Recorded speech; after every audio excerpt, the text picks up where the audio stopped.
गोव्याला जाणाऱ्या खासगी बसला कामतीजवळ लागली आग, सुदैवाने जीवितहानी नाही. सिव्हिल हॉस्पिटल, विमा रुग्णालय आणि महिला बाल रुग्णालयातील परिचारिकांनी विविध मागण्यांसाठी काम बंद आंदोलन पुकारले.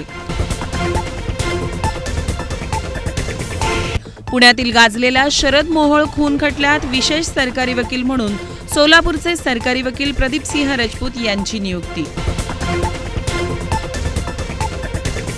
फौजदार चावडी पोलीस ठाण्यातील डीबी पथकाची दमदार कामगिरी. एसटी स्टँडकडे पायी चालत जाणाऱ्या प्रवाशांना लुटणाऱ्या गुन्हेगारांना घेतले ताब्यात. डॉक्टर गुरुनाथ परळे यांनी तयार केलेल्या हार्ट अटॅकचे निदान करणाऱ्या ECG जॅकेटला मिळाले पेटंट. सोलापुरात रविवारी पत्रकारांसाठी महाराष्ट्रातील तज्ज्ञ पत्रकारांच्या मार्गदर्शनाची कार्यशाळा.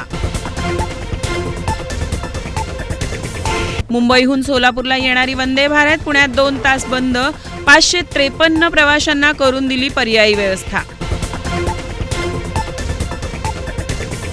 प्रभाग क्रमांक 2 मध्ये ड्रेनेज लाईन कामाच्या शुभारंभाला मिळाला मुहूर्त. अखिल भारतीय ब्राह्मण महासंघाच्या सोलापूर शहराध्यक्षपदी प्रमोद तम्मनवार यांची निवड करण्यात आली. सोलापूर बार असोसिएशनने सर्वसाधारण सभेचे आयोजन करून खंडपीठासाठी लढू असा बांधला चंग.